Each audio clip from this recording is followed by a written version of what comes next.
expansion teams make statements, Atlético Dallas just made theirs in all caps. Chicharito. Welcome to All Talk, all USL Talk, USL global scores, news, and developments in the second highest division of the United States men's professional soccer system, the USL Championship. I am your host, as always, Vince Galvano. Happy Monday, August 3, 2026, episode number 99 of Talk USL. One more away from that coveted 100th, but 23 episode of season 3 of Talk USL, and we made headlines this past week in all caps, not just for Atlético Dallas, the new expansion team coming in 2027, but the USL League as a whole. And we got to start right away. It's been covered by Fabrizio Romano. It's been covered by all major outlets in sports, soccer, football, worldwide. Chicharito, Javier Hernández just gave the USL Championship its loudest headline in years. And we break down what his move to the new expansion side in 2027 Atlético Dallas could mean for the league's profile, the club's identity, the ripple effects across North American soccer. But he is here, the biggest first signing in USL history, made on the 27th of July this past week. It shook the USL, it shook world headlines. The former Manchester United player, Real Madrid player, Bayer Leverkusen, West Ham, Sevilla, LA Galaxy, Chivas. He's played in World Cups. He's carried the weight of El Tri, guys. For a generation of Mexican fans, he was the guy, the leading goal scorer in Mexican international history. 52 goals in 109 caps for El Tri. Guys, he's appeared in 3 World Cups. He scored 4 World Cup goals, 2 international trophies, Gold Cup, CONCACAF Cup, club career resume, also amazing. 8 titles won across 8 different clubs, 2 straight Premier League titles, back with Sir Alex Ferguson in the early 2010s, 59 goals in 157 appearances with Manchester United. He won the Europa League title with Sevilla back in 2019-2020 season. You know, Sir Alex, Manchester United, he talked, the last player I remember making an impact as quickly as Chicharito was Ole Gunnar Solskjaer. Javier reminds me of Ole. This is what Sir Alex said back in the time that he was playing for Manchester United. So it's up there. It's a huge signing. I can't remember a bigger signing as this one than Didier Drogba when he went to go play for Phoenix Rising. You can talk also Joe Cole, the former Chelsea player, when he was playing for Tampa Bay when they were playing at North American Soccer League back in the late teens. Oh my gosh, what a signing. Let's talk about it. I think, every expansion club gets one first signing, and sometimes it tells you how a club wants to play. Sometimes it tells you who the club wants to speak to. Sometimes it gives fans a local connection.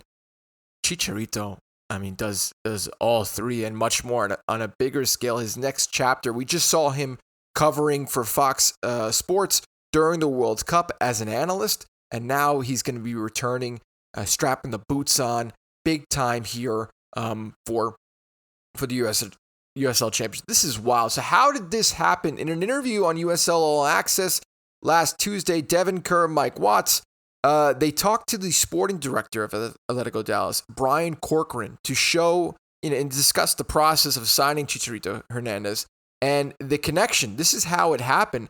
The opportunity arose through a guy named Bert Garcia. He handles strategy for the club at the moment, and his childhood best friends with an athletic trainer based in Dallas.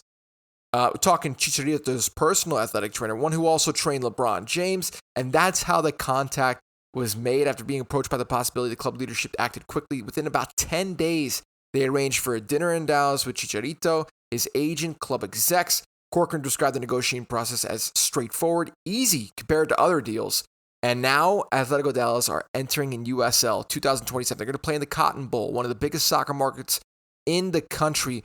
Large Hispanic community as well in their first move, signing one of the most recognizable Mexican players of the last 20 years. And here's the part I like the most. It does not sound, Chicharito just coming in to play the final minutes of his career. The way he talked about it, as well as on CBS Sports Golazo when he was featured there, He's excited. He really is.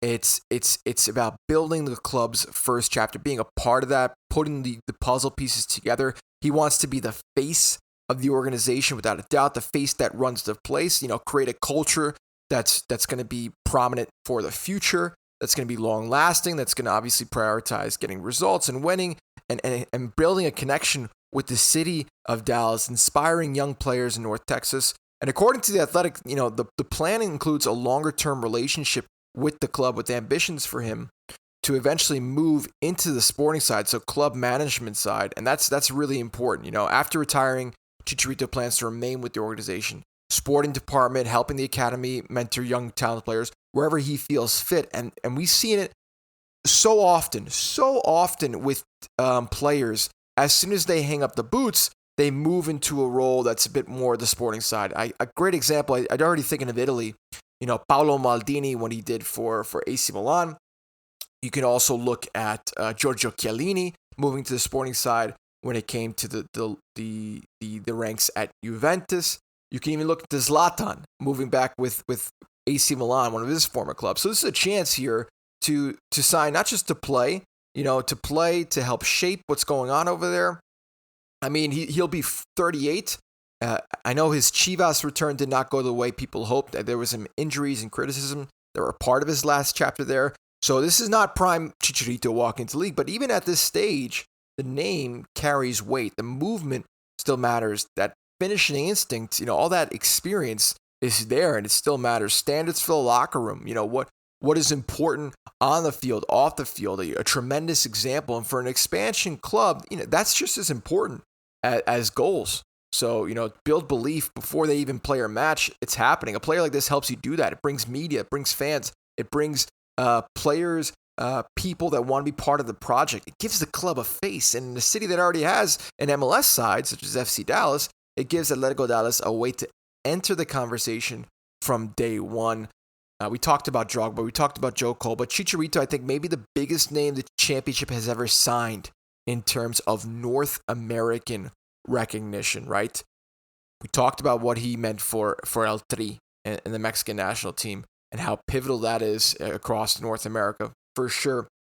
And it's helping an expansion side make a footprint. So, USL talking about expansion at the moment, promotion, relegation coming in 2028 with USL Premier. Stronger owners. We've seen so much happening at the moment with new stadiums being built, more infrastructure being invested in. A signing like this gives people outside the usual USL bubble a reason to look, a reason to peek in. And it's going to be great when that happens, something to look forward to next year. But the hard part does come now. It's not, could we say, is it just a huge opening headline, or is this the first sign that Atlético Dallas are going to be one of the most ambitious clubs in the USL from day one? Either way, this is a moment. Chicharito in the USL Championship, Atlético Dallas' first ever signing, a Mexican icon helping write the first chapter of a new club in North Texas. This is a serious statement, and I cannot wait for it. And it's great to give a little bit of, not even a little bit, a lot of spotlight on the league at the moment as we're starting to move for bigger, broader horizons. Thanks to Nick Murray there, USLChampionship.com staff. We had Melanie Anzide from The Athletic covering there. And it's not only the headline that had happened this week in particular to Dallas, because I want to talk about a big transaction that's going to have implications for Rhode Island down the line, because one of their best players, one of my favorite players watching so far since covering the league in the past 3 years, has been Clay Holstad. And the midfielder has become the first player in Rhode Island history to earn a move to the MLS. And it's a loan move. It goes to FC Dallas. Dallas do hold the option to acquire Holstad at the conclusion of the loan. This was announced at the same day on the 27th of July. And he has been an original signing for Rhode Island. He became the first player in the history to move to an MLS club. That's a significant milestone. But he signed back in January of 2024. He featured in all but 5 games in Rhode Island's history. Ranked second all-time with 96 career appearances, almost 7,500 minutes played in just under 3 seasons. obviously playing a pivotal role when they won the 2024 USL Championship Eastern Conference title, 2024 USL Championship final, and the 2025 Eastern Conference final. The 26-year-old is one of the 5 players to reach double figures in goals for the club in its young history, scoring 10 times, adding 8 assists. So really responsible for the club's success so far early on in his franchise history. He did play collegiate soccer at the University of Kentucky. While in Lexington, he helped the Wildcats to multiple NCAA tournament appearances, was also named Sun Belt Conference All-Tournament Team and NCAA All-Southeast Region second team, was selected by the Columbus Crew in the second round, 43rd overall, back in the 2023 MLS Super Draft. He did play in the MLS Next Pro with Columbus Crew, scoring 1 goal, creating 1 assist in almost 2,000 minutes of action, but it's really where he etched his name in history with Rhode Island and made a stamp being one of the, really pivotal players, not just in Rhode Island, but in the league in that midfield spot. A hard worker, tremendous work rate, and he's already made his debut this past weekend subbing on against LA Galaxy.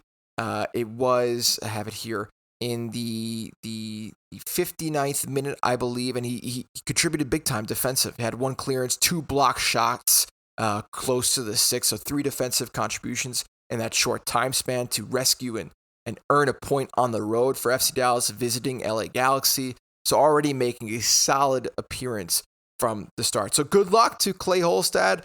It's definitely a blow for Rhode Island, but it means bigger things as, hey, more history being made. We have someone that moved through the ranks that, it's just created a path, a trailblazer for Rhode Island FC, without a doubt. Clay Holstad, good luck at FC Dallas. Let's see how this transpires, and if at the end he can be one of the other players moving from the USL Championship to the MLS.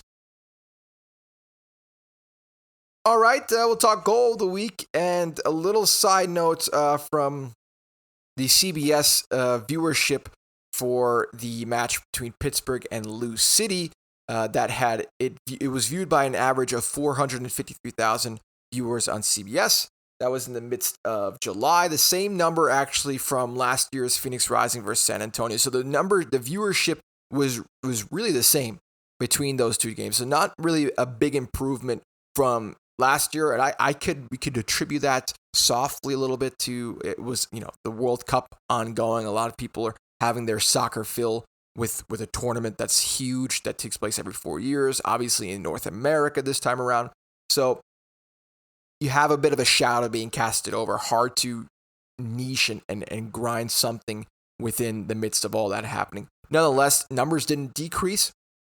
Still shows CBS that we can hit a number, and we can hit it quite confidently. So Trevor Amon's quick strike, second half hat trick that paced Pittsburgh over Lou City, that made those headlines, still matching with the numbership of viewers from the viewership of numbers of viewers from last time around. So that was something else. The goal of the week last time around too, and then we'll talk about some big games that happened this week. We'll talk about Kevin Lambert for Lou City marking a milestone appearance, a huge instant classic between Tampa and Lou City. We also have more milestones to mention.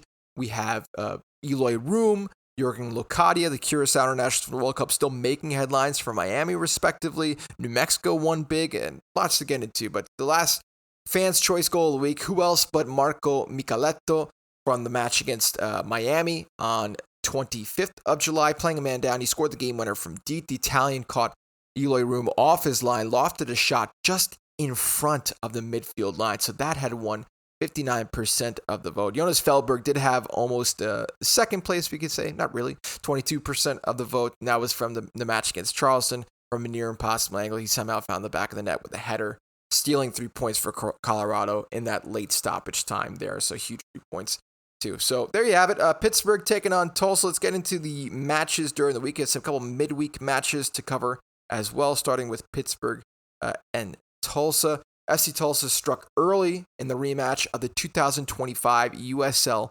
Championship final. Logan Dorsey putting the Scissortails ahead in the 13th minute. Jamie Weber won the ball near midfield. Dorsey controlled it smartly, turned into space, and fired a 25-yard finish into the right corner to make it 1-0. Tulsa almost added another through Webby and Dorsey, while Pittsburgh pushed after halftime, but struggled to break down Tulsa's back five. Hounds did hold 56% possession, but only managed one shot on target, with Tsukunomi heading just wide in stoppage time on his debut. Tulsa head on for the 3 points there in a 1-0 road win. Dorsey's early strike giving Tulsa's final rematch revenge, and that's really what the big headline was. Jamie Weaver was really solid as well, assisting Dorsey's winner, hitting the post, completing 26 of 31 passes, winning at 8 out of 12 duels, adding 5 interceptions plus 6 recoveries. So he had a great performance against Pittsburgh. And the Hounds have now lost consecutive league matches for the first time in 2026, remain stuck in the playoff line fight in the East, but at least they look to bounce back in the next match over the weekend, which we'll cover too, in their match against Oakland. But first, we had other midweek action, and that was Lou City hosting Birmingham at Lynn Family Stadium. 8,258 in attendance midweek in July, which is great to see. And they started fast. They took the lead in the 6th minute through Kevin Lambert after a clear corner routine. Akali's delivery was kept alive by McFadden. Lambert headed home at the far post to make it 1-0, scoring on his 200th USL Championship regular season appearance, playing at center back, mind you. And Lou City kept piling on the chances from there. Birmingham stayed alive, though. Kolilat saves and hit back just before halftime when Samuel Shishua ripped the 25-yard finish into the left corner. But Louisville regained control after the break. They found the winner in the 75th minute with Lambert flicking home Taylor DeVilla's corner for his second goal of the night. So 2 goals for Lambert, 2 goals off of set-piece corners for Lou City. And Lambert marks 200th appearance with Lou City, match-winning double, 2-1 win over Birmingham. Louisville did record 29 shots on the day, 13 shots on target, outshooting Birmingham a lot in this one. I mean, shots on target-wise, 11 more shots on target than Birmingham. Birmingham keeper, Kolilat kept the Legion alive. High 11 saves. It's a championship season. High 11 saves. But the visitors couldn't withstand Lou City's set-piece pressure on the night. But what a performance from the man in between the pipes for Birmingham. 11 saves, just four shy of Eloy Room's World Cup record performance as well, tying record performance with Tim Howard. We talk about it all the time. But hey, for Kevin Lambert, what a way to mark the 200th USL Championship. 2 goals, but also 58 of 61 passes completed. He won all 5 of his aerial duels on the night midweek to really mark the occasion with a solid performance. And 3 points, of course. San Antonio taking on Indy, and this was kind of the match that got us started for the weekend, the Friday night feature, and it was at Toyota Field. And the 23rd minute, Emil Coelho finished off Sorto's setup to make it 1-0. San Antonio kept the ball moving, stayed patient when Indy sat deep. They carried the lead into halftime, and right after halftime, Christian Perano took over after the break, scoring in the 40th minute after Mikey Maldonado tiptoed down the end line to find him, added a flying finish in the 70th off a Jorge Hernández assist. So 2 goals in the night for Perano, and then Indy pulled one back through Josh O'Brien in stoppage time for a consolation prize. But Perano brace powers past Indy there for San Antonio. They controlled the match. So they also had a season high 24 shots, 639 passes completed, which was really crazy. They stay second in the Western Conference, improved to 8-3-7 on the season. 4 wins in their last 6 matches, and Sorto assisted his first goal of this season that first time around with Emil Coelho, which is great. And San Antonio is 6-1-1 this year when scoring the opening goal. So put your bets down. When they score that first goal, they're going to probably win the match. They scored 3 goals for the 3rd time this year, having last done so back on May 27th for Sporting Jack. So a really great performance for San Antonio in this one in front of approximately 6,000 fans at Toyota Field. Then we move on to the weekend, and we had an instant classic with Tampa Bay Rowdies hosting Lou City for an Eastern Conference clash, a huge one, without a doubt. Almost sold out here at Al Lang Stadium, and it was crazy. And it almost was a match where you can say, hey, at halftime, let's leave because nothing's going to happen.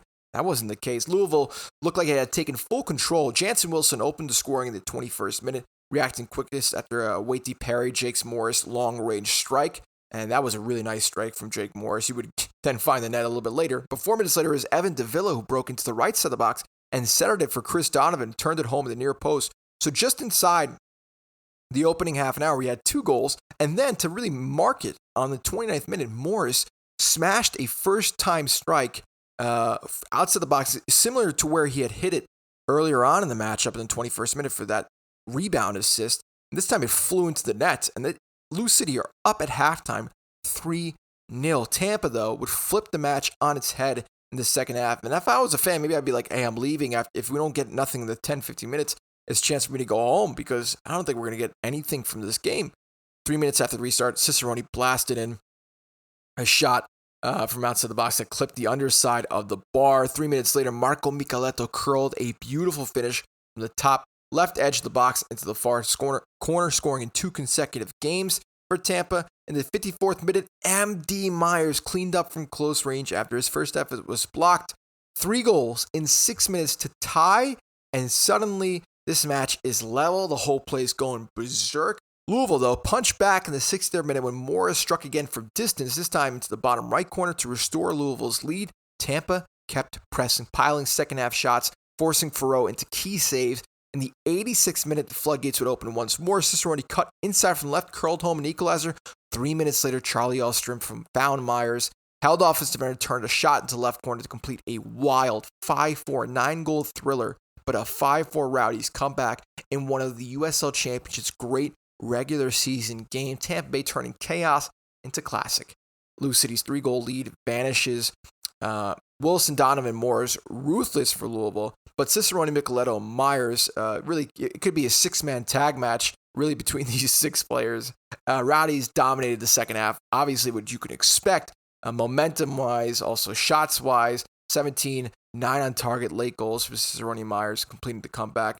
Cicerone, man, he finished with 3 shots on target, completed 18 of 22 passes, created 2 chances, but M.D. Myers scoring twice, which was really great to see too. Simon Bird from Louisville, he did not hide his frustration at the match, pointing to mentality and fragility in Louisville's second half collapse.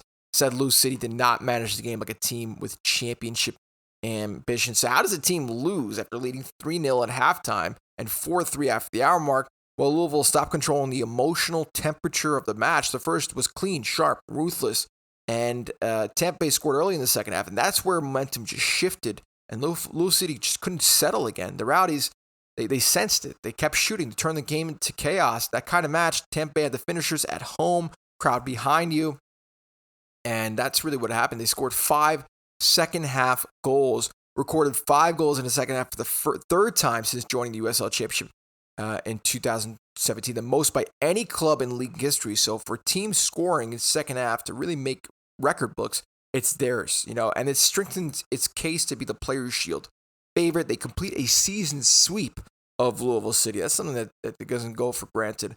And Louisville losing after scoring first in a league match for the first time since 2024. They had gone 33 league games unbeaten after scoring the opening goal. They remain 4th in the Eastern Conference with 27 points, but they fall 11 points behind Tampa Bay for the Eastern Conference and the overall league lead. Jake Morris had said Lou City failed to do the work required to protect that 3-0 win, admitted the group did not make its fans proud. Jansen Wilson said the game slipped away, calling the response also not good enough. But really, we can really give a shout out to M.D. Myers. He's been tremendous. He's been a fox in the box. He's always ready for the big moment. And Russell Cicerone as well. 2 braces for the side of Tampa Bay. They have goal scorers in their team, in their roster, and a bunch of them at that. What a game. What an instant class. New Mexico United taking on Colorado Springs Switchbacks. And Colorado arriving to this game with momentum. They ride 3 straight league wins and 4 in a row across all comps. But New Mexico's home field grip really important here, and it showed. Switchbacks had better of the early chances. First in the 13th minute when Perez found and forced Chris Shakes to tip a free kick over the bar. 6 minutes later, Felberg came even closer, striking the right post as Colorado were pushing for the opener, but it stayed scoreless into halftime. The 51st minute, Christian Nava flicked an angle ball into the right channel. Maliek Howell read it perfectly, and Howell finished his into the left corner, I think in between the goalkeeper's legs as well, for his first goal of the season. And the Switchbacks did try to get back into it, but Shakes owned the big moment. So 20 minutes left, he denied Sam Williams' low effort toward the right corner. New Mexico's backline absorbed the rest with 8 blocked shots on the night. and New Mexico turns one chance into 3 points as Shakes and the defensive line lock down the switchbacks.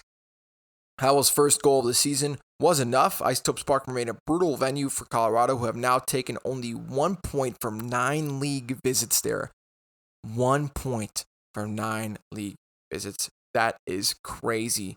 And there you have it. Earned a 5th straight win across all comps for New Mexico. Won 4 straight league matches for the first time this season. Undefeated in the last 9 games overall across all comps, maintaining its undefeated home record in the series against Colorado. So their 4-game winning streak for Colorado across all comps ending on the night. And they, like I said, 1 point in 9 league visits, remain winless in their last 6 league meetings with New Mexico. Monterey Bay taking on Lexington, and guess who comes out flying in this one? Former United States men's national team player and LA Galaxy mainstay at his time for sure, Sebastian Lletget, scoring in the 3rd minute. It was crazy, taking the lead just 111 seconds in before Fidel Barajas doubled the advantage in the 26th minute from Lletget's low cross. So goal and assist, 2 goal comps from Monterey Bay's standout player. I mean, icon player for sure, Sebastian Lletget. It's his first goal since May 8th, and his first goal for Monterey Bay game against who? Lexington. That's right. So back-to-back games where he scores against Lexington. But Lexington also answered immediately. It was Rodriguez pulling one back in the 20th minute before Nakamura's own goal made it 2-2 just before halftime. There was a second-half lightning delay. Monterey Bay then retook the lead almost actually. I shouldn't say that. They nearly did. From Oliver Semley, though, made a key save, and Javane Brown cleared the rebound off the line. Lexington then would keep pushing themselves. 82nd minute, Tarek Scott cleaned up a rebound from Philip Goodrum's header to complete the comeback, scoring there from that rebound. Lexington won 3-2. They stormed back from 2 down to stun Monterey Bay after a lightning delay. Just making, at the moment, a bunch of rhymes over here.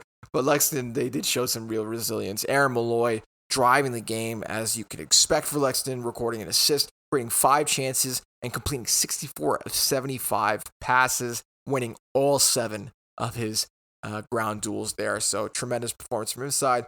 I think the nice thing you could say from Monterey Bay is they got multiple on the score sheet here, and Sebastian Lletget, your key player, boosting his confidence with a solid performance too. Speaking of solid performances, we talked about it last time around. Loudoun needed something from this match against Hartford because they're so close in the table to close that gap. And although Hartford started brightly in Leesburg, Virginia, they tested Loudoun's defense early, but it was Loudoun who grew into the match. They found the opener just before halftime.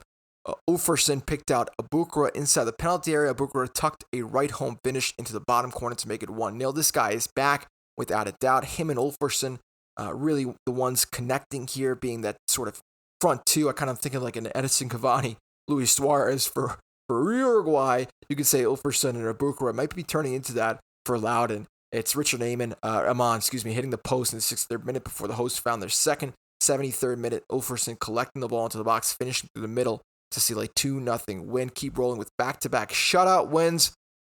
Ulferson drove the attack for Loudoun, assisting Abukra. His connection with Abukra giving Hartford problems. So that's what happened. And this is really pivotal, huge wins for Loudoun. They could build off this momentum, close that gap, and try to get into that 8th playoff spot, the coveted 8th playoff spot. For Hartford's side of things, I mean, only 4 shots on target of the night.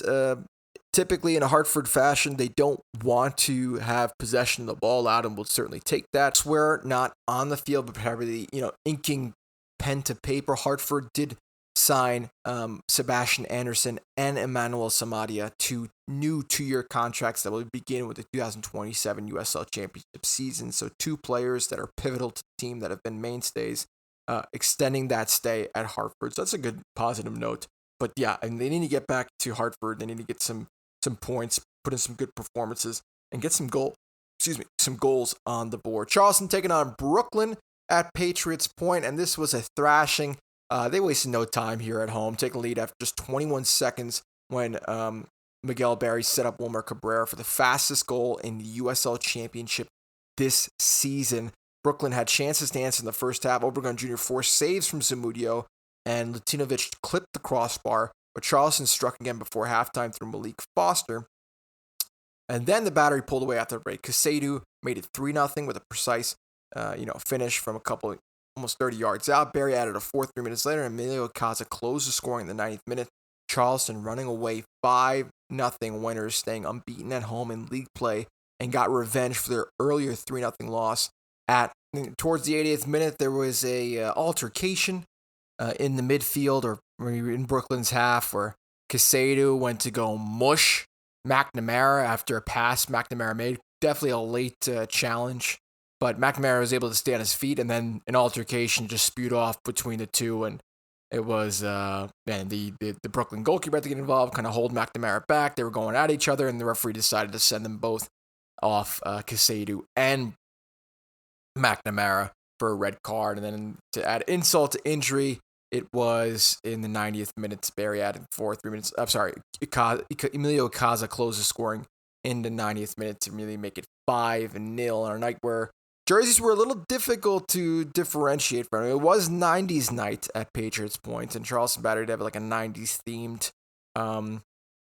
red and black stripe with white accent, Holy City sponsor sort of thing going on. Definitely an interesting look, and it guarded them to 3 points. But there you have it, 5-0 win. It wasn't our only 5-0 win this weekend. We had a 5-0 win for Sacramento against Sporting Jacks. Late on Saturday night, it was Wolf opening the scoring in the 7 minutes as Jacksonville turned pressure over in their defensive third, allowing Pep Casas to pick up possession and deliver a low cross from the right. The 23-year-old heel flicked home into the left corner of the net. Crazy stuff there. Republic then broke the game open with a sequence of 3 goals in 5 minutes shortly before the halftime break. And that was begun by the strong header from Timmer off a corner kick that hit off the crossbar from the right by Memo Rodriguez in the 38th minute. The run continues 2 minutes later. Wolf breaks in behind onto a well-weighted pass by Rodriguez, allowing him to control and lift his finish over the goalkeeper. Desmond then made it 4 in the 43rd off another corner kick. And then the host continued attack. Wolf completed his hat trick with just over 20 minutes to play as this shot took a looping deflection home after Kyle Edwards' initial effort had been blocked. Capped a dominant display from the host, especially from Tyler Wolf. He becomes the 6th player to record a hat trick for Republic FC across the championship, regular season, and playoffs, and recorded 4 shots on target overall with the completion of 23 passes out of 31. So they have now recorded 4 goals, Sacramento, in the first half of the USL Championship regular season game on 5 occasions in its history. What a way to make a statement. Almost a capacity crowd at Heart Health Park. And for Tyler Wolf to become the 6th player to get that hat trick, very, very important stuff from his side of things. All right, we go back to Miami taking on Detroit. Detroit did strike first at Pitbull Stadium. It was Max Rodriguez lifting a finish over Eloy Room in the 34th minute after Alex DeLuz slipped him onto the left side of the box. Miami answered after halftime. Jurgen Locadia in the 55th minute, which leveled things up. Locadia, who has found now 4 goals in 6 games through all competitions since the World Cup. He's got 7 goals so far this season in the USL Championship out of 12 matches, starting 15 matches appearing in. So he's been feeling himself since the World Cup. Then through Gerald Diaz, in the 64th minute, Miami take the lead after Malaysia cut the ball back from the left. Detroit finds an equalizer in 89th, but Tommy Silva volleyed home a Kobe Hernandez Foster back post cross. LaRouge has a golden chance to win in the stoppage time after a handball in the box. It's Eloy Room to deny Agbuchalam's penalty and preserve a 2-2 draw for Miami. Room rescues a point for Miami with a late penalty save that denies Detroit that road win. What a stoppage time penalty save that was. Was the first in the championship since Bill Hamid saved one also against Detroit back in June of 2025. How about that? Deja vu there. So there you have a 2-2 draw between Miami and Detroit. We then shift our attention over to Pittsburgh taking on Oakland. This was a low affair. Mohamed Hassan, the official here for this match at the Coliseum. And it was really, only 2 shots on target throughout the entirety of the match. And what happened was in the 20th minute, the Hounds struck as Charles diagonal service found Max Vieira at the back post. Vieira headed it back home to the middle for Elliot Goldthorpe to slot home. Oakland pushed after the break. Peter Wilson, Burton Jackson, both involved in dangerous moments, but the defense held firm, and it strengthens their hold on 5th place. It was a 1-0 win for Pittsburgh here. They didn't dominate the ball, but the defensive structure was excellent, and Elliot Goldthorpe delivered the match-winning moment, finishing calmly in the 21st minute there. That's John Krasinski of Pittsburgh Soccer Now with the coverage. And then we had also Orange County taking on El Paso. And this was great to see because, I mean, Orange County is just still, at the moment, loving their soccer. Even though El Paso started positively here in Irvine, California, it was Orange County who found the minute. Chris Hagard found the opener in the 26th minute with Chris Hagard picking out Usman Silla. Rifle home a high finish at the top of the box. El Paso nearly answered before halftime, but Stephen Kelly cleared Tony Alfaro's header off the line. And Orange County added the cushion just past the hour mark from a set piece. Kelly's delivery was flicked on by Bazzini for Garrison Tubbs to head home from close range for Orange County. And El Paso pushed hard. They finished with 27 shots, 42 touches in the attack and penalty area, but Alex Rondo made 9 saves to secure the shutout. Was the difference maker, sure, posting a 9-save shutout, 13 recoveries, and a commanding goalkeeper performance. Orange County at the moment just keep on winning. Las Vegas taking on Phoenix at home at Cashman Field, taking lead after just 106 seconds through Antonoglu's a stunning hurled finish in the top left corner. Phoenix Risers responded with chances of their own, including a Charlie Dennis shot saved by Tristan Henry and JPCR's header that just went over. Phoenix found the equalizer 3 minutes before halftime. Daniel Flores' dangerous cross from the left was turned into his own net by Ben Ofemu. Oleg Sanderson nearly restored the Lights lead in the first half stoppage time when he hit the crossbar, but neither side tested the keeper after the break. This one ends 1-1, leaving Phoenix unbeaten in 3 league matches, but still searching for more wins in that Western Conference playoff race. Antonoglu delivered the highlight of the night with a spectacular early goal. He also completed 35 39 passes, winning 3 out of 5 round duels, and added 5 recoveries plus 2 interceptions. So an all-around performance from him on the night there. And that was really it across. We only have upcoming at the moment, since we're recording on a Sunday, Birmingham taking on Rhode Island. I should mention from Rhode Island's side of things, I know they had let go of for on loan for Clay Holstad, right? FC Dallas talked about that earlier, but they signed new contracts for Koke Vegas, as well as defender Hugo Bacharach and midfielder Amos Shapiro Thompson ahead of the 2027 USL Championship season. So securing those for the upcoming year, very important 3 trifecta there for Rhode Island. Let's take a look at the table and how things look in the East. Tampa with a firm grasp from the Eastern Conference, well, the best team in the entirety of the USL Championship. 38 points from 18 matches played, 8 points ahead of Charleston, who are in second place in the Eastern Conference. Then third place with 28 points, Detroit. Fourth place with 27 points, Louisville. Fifth place, Pittsburgh with 26 points. 4 points ahead of sixth place team Miami FC, who are tied with Rhode Island. Let's see what happens with Rhode and Birmingham. Indy 11 at the moment in the 8th place spot, but not for long. They are back-to-back losses, 4 losses in the row for them. They do have 16 matches played compared to the likes of 17 or 18 across other teams in the conference. Hartford behind Indy 11 by 1 point, 20 points for them. Loudoun closed the gap, though, 18 points for Loudoun at the moment in 10th place, 2 points behind Hartford, 3 points behind Indy, which is that 8th place spot. Bottom 3 in the Eastern Conference are as follows: Birmingham Legion with 14 points as we're recording on this Sunday. Brooklyn at the moment with 13 points in 12th place. And last place in the Eastern Conference, Sporting Jacks with 8 points. Western Conference side of things, Orange County feeling their soccer. We talked about they're in the top, 34 points. 3 points behind them is San Antonio with 31. Third place, New Mexico with 27 points. Back-to-back wins for New Mexico at the moment. FC Tulsa in 4th place with 26 points. In 5th place, Sacramento, with 26 points. In 6th place and 7th place, 25 points, Colorado Springs Switchbacks. 8th place, that coveted playoff spot, is held at the moment and tied between a couple of teams. El Paso are in the lead with goal difference of 0, 22 points for them. They're tied, though, with Las Vegas and Phoenix, who find themselves in 9th and 10th place, respectively. And then bottom of the Western Conference is 11th place, Oakland Roots, 21 points. They also have 4 back-to-back losses, similar to 11. Monterey Bay at the bottom of the Western Conference with 15 points at the moment. So there you go. There you have it. That's how things are looking on the table. Upcoming, we do have FYI, mark your calendars, Wednesday, August 12th. That'll be the quarterfinals, the next knockout stage of the Prince Tires USL Cup, but still some more league action to take place. This midweek action we have between FC Tulsa hosting Sacramento on Wednesday, August 5th, 7:30 Eastern, 4:30 Pacific.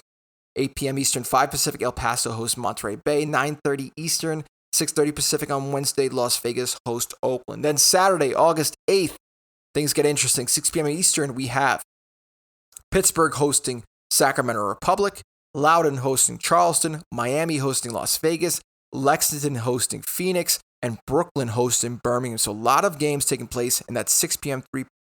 Eastern, 3 p.m. Pacific hour for Saturday, August 8th. Half an hour later, you have 6:30 Eastern, Rhode Island hosting Colorado Springs Switchbacks. 7 p.m. Eastern, you'll have Louisville City taking on San Antonio. 7:30 p.m. Eastern, 4:30 Pacific, FC Tulsa host Detroit City FC. 8 p.m. Eastern, 5 Pacific, El Paso host Oakland. And then also you'll have an hour later, Orange County taking on Tampa Bay Rowdies at Championship Soccer Stadium. And then the final game on, two more games I should talk about there. Monterey Bay hosting New Mexico at 9 p.m. Eastern, 6 p.m. Pacific on Saturday, August 8th. And I believe, let me just double check here, from on Sunday, hosting Hartford Athletic at 4 p.m. Eastern, 1 Pacific. So those are your games right there for this upcoming weekend. But the big news, without a doubt, spread the word, but it's already been spread. Chicharito coming to the USL Championship in the 2027 season for Atlético Dallas, first signing of the franchise, and what a signing it is. Can't wait to see what that means, and something to look forward to, certainly for next season, but also much to look forward to. This is our 99th episode. Next week will be 100th. Definitely put a post out on socials and so forth. Have a great week, everyone, and talk again soon.